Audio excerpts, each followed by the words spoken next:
पहले प्रेस के सभी साथियों को हाथ जोड़ के नमस्कार, सत श्री अकाल।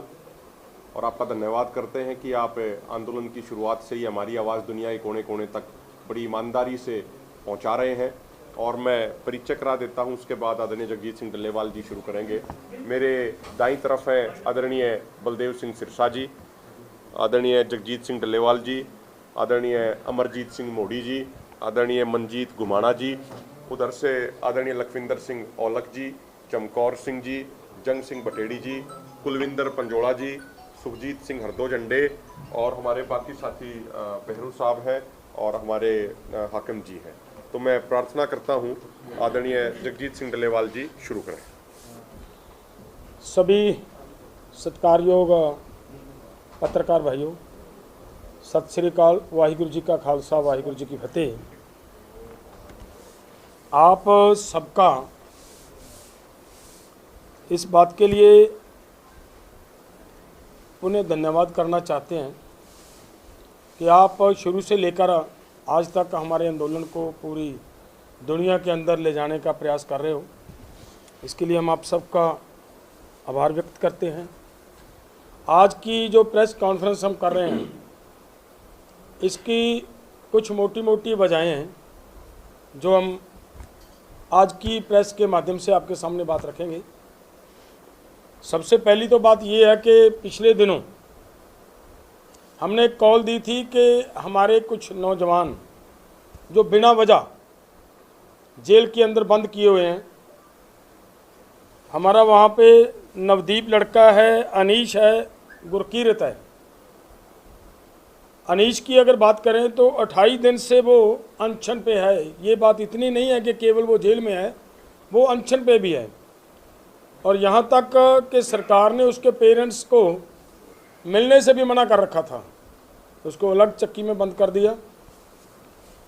तो पिछले दिनों जब हमने ये कॉल दी इन नौजवानों को रिहा करवाने के लिए कि हम रेल रोकेंगे मजबूरन, तो उस समय हमारे साथ पंजाब के प्रशासन और हरियाणा के प्रशासन की बातचीत चलती रही। उसमें उन्होंने वायदा किया था हमारे साथ कि 16 तारीख तक हम इन नौजवानों को जेल से रिहा कर देंगे। लेकिन अभी तक किसी तरह का कोई ऐसा उधर से मैसेज नहीं आया, उनको रिहा करने की बात नहीं है। और साथ में हमारी ये भी एक डिमांड थी कि पंजाब गवर्नमेंट की, पंजाब प्रशासन की ये एक जिम्मेदारी बनती है कि यहाँ पे हम आंदोलन कर रहे हैं, वहाँ पे सभी तरह की फैसिलिटीज़ आंदोलनकारियों को प्रोवाइड करवाई जाएं। लेकिन वो आज तक इतना काम गलत और अधूरा पड़ा है कि लाइट की व्यवस्था नहीं हो पाई। जैसी व्यवस्था लोगों ने अपने आप की और उसका खमियाजा पिछले दिनों आप प्रेस ने अच्छी तरह देखा। वो क्या हुआ कि वहाँ पे बिजली का सर्किट शॉर्ट हुआ, 5-6 झोपड़ियाँ ना कहें, हमारी तो घर ही हैं, वहाँ पे पूरा सामान है, वो जल गए और एक ट्रैक्टर और एक ट्रॉली जल गया। तो ये सभी बातों को लेकर हमारे साथ कमिटमेंट थी कि इन लड़कों को 16 तारीख तक रिहा कर देंगे और किसी भी तरीके से हम करें। ये आपकी समस्याएं, आपकी जो फैसिलिटी चाहते हैं आपको चाहिए, वो हम प्रोवाइड कराएंगे। लेकिन वो अभी तक पूरी तरह वो किसानों को नहीं मिल रही। उसको लेकर हमारा ये प्रोग्राम है कि आज अगर शाम तक का समय और भी है, प्रशासन ऐसा ना कहे कि आपने बहुत जल्दबाजी की है, आज का दिन पूरा उनके पास है।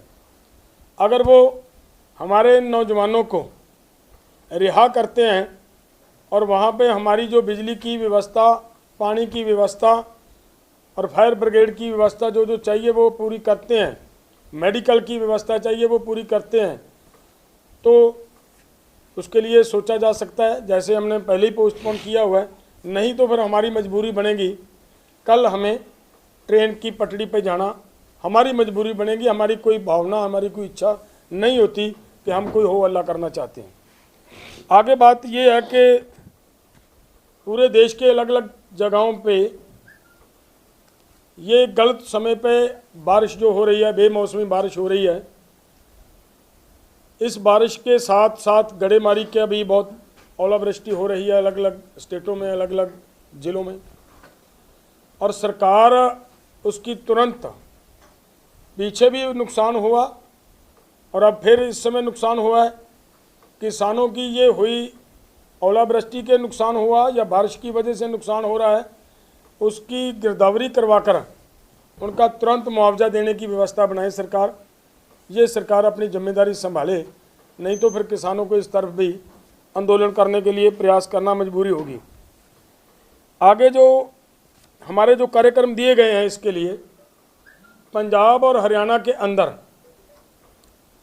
अप्रैल के एंड से लेकर मई का महीना, ये पूरा इसी काम पे लगाएंगे हम कि पंजाब और हरियाणा के अंदर बड़ी बड़ी यात्राएं निकालकर एक एक किसान तक ये मैसेज लेकर जाएंगे कि किस तरीके से सरकार ने किसानों के साथ पेश आ रही है और किसानों का कत्लेआम किया जा रहा है। वो सब बातें सरकार की जो हमारे साथ बेइंसाफ़ी या अन्याय हुआ, वो लोगों के सामने रखने का हम प्रयास करेंगे। और उसके साथ साथ अदर स्टेटों में भी हमारा प्रोग्राम बना है कि वहाँ पे प्रेस कॉन्फ्रेंस करके और उसके साथ साथ वहाँ पे जनसभाएँ कर इतने ही समय के अंदर अंदर वो भी हम अपना काम कंप्लीट करने का प्रोग्राम दिया, वो भी हम करेंगे। आगे जो बात ये आ रही है कि चंडीगढ़ के अंदर जो मोहाली का ही है वो तो इलाका, अभी यहाँ पे कौमी इंसाफ मोर्चा चल रहा है। देखिए, रास्ता एक साइड छोड़ा हुआ है, कहीं पे किसी को कोई रास्ता की प्रॉब्लम नहीं है। तो किस तरीके से हमारी हाई कोर्ट के पास वो उस बात को रखा गया, वो अलग बात है, वो पता नहीं क्या है। लेकिन हमारा निवेदन है कि जब रास्ते खुले हैं, किसी आदमी को जाने की कोई दिक्कत नहीं है, तो हाई कोर्ट को जो उन्होंने आदेश दिए हैं उनके लिए फैसला लिया है उस मोर्चे को चुकवाने के लिए, हमारा निवेदन है कि उस फैसले के ऊपर हाई कोर्ट मुड़ दोबारा एक बार रिव्यू करे, उसके ऊपर एक बार मंथन करें। और प्रशासन को हम ये कहना चाहते हैं कि किसी तरह की भी उनके ऊपर जोर आजमाई, धक्केशाही करने का प्रयास ना करें, ताकि पंजाब का माहौल, देश का माहौल ठीक बना रहे, शांति बनी रहे। आगे एक बात और है कि देखिए, बीजेपी वाले जो हमारा निशाना है केवल सवाल करना, क्वेश्चन करने उनके ऊपर, वो हम कर रहे हैं और वो रहेंगे जारी, उससे तो भाग नहीं सकता कोई। क्यों? देखिए, पंजाब के किसान, हरियाणा के कुछ उधर से आए किसान, जिस समय उनके ऊपर अथरू गैस के गोले दागे जा रहे थे, उनके ऊपर गोलियां चलाई जा रही थी, एक भी नेता किसानों के पक्ष में नहीं बोला, सब ने अपनी अपनी जुबान बंद रखी है। तो अब वो तो सवाल लोग तो पूछेंगे कि भाई, आपने जो हमारे साथ वायदे किए थे, वही वायदे हम आपको याद दिलाने के लिए जा रहे थे। आप हमें दिल्ली नहीं जाने दोगे, दिल्ली आकर किसानों को अपनी बात रखने का अवसर नहीं प्रदान करोगे, तो फिर ये तो हमारी मजबूरी बनेगी कि जब आप हमारे पास आओगे उस समय वो सवाल तो हम करेंगे और वो हमारा एज इट इज़ जारी रहेगा। लेकिन ये बात ज़रूर है कि बीजेपी के नेता जब डिबेट्स में बैठते हैं या प्रेस के माध्यम से, आपके माध्यम से ये बात फैलाने का प्रयास कर रहे हैं कि भाई हम इनके साथ खुली डिबेट करने के लिए तैयार हैं, खुला चैलेंज करने के लिए तैयार हैं, वो खुला हमारे साथ बात करें, जो उनके सवाल हैं हम उनकी इस चैलेंज को कबूलता है मोर्चा।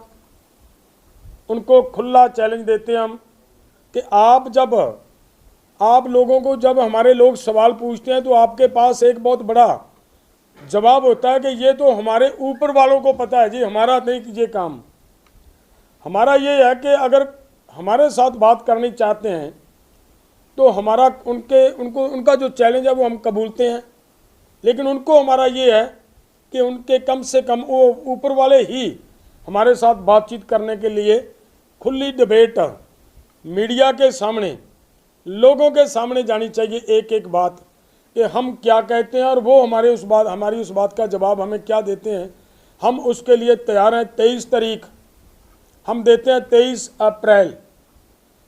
हाँ, जगह उनके लिए छोड़ते हैं, चंडीगढ़ के अंदर जो जगह वो हमें बोलेंगे उस जगह पे हम आएंगे और उनको खुली डिबेट में हम बैठकर उनको सवाल करेंगे और हमारे सवालों के वो जवाब दें, अगर उनकी हिम्मत है हमारे सवालों का जवाब देने की। तो दूसरी इसके साथ एक बात और भी है कि 23 तारीख दी है हमने, 2 दिन का हम समय भी देंगे उनको कि वो अपनी जगह वो बताएं। अगर वो नहीं बताएंगे तो फिर जगह भी मजबूरन हमें ही बतानी पड़ेगी। वो प्रेस के माध्यम से हम जगह भी बताएंगे कि यहाँ पर बैठो, आओ हमारे साथ, हम आपके साथ हैं, वो चर्चा करने के लिए तैयार हैं। तो हमारी तब इतनी बात कहनी थी मैंने, वो अब आगे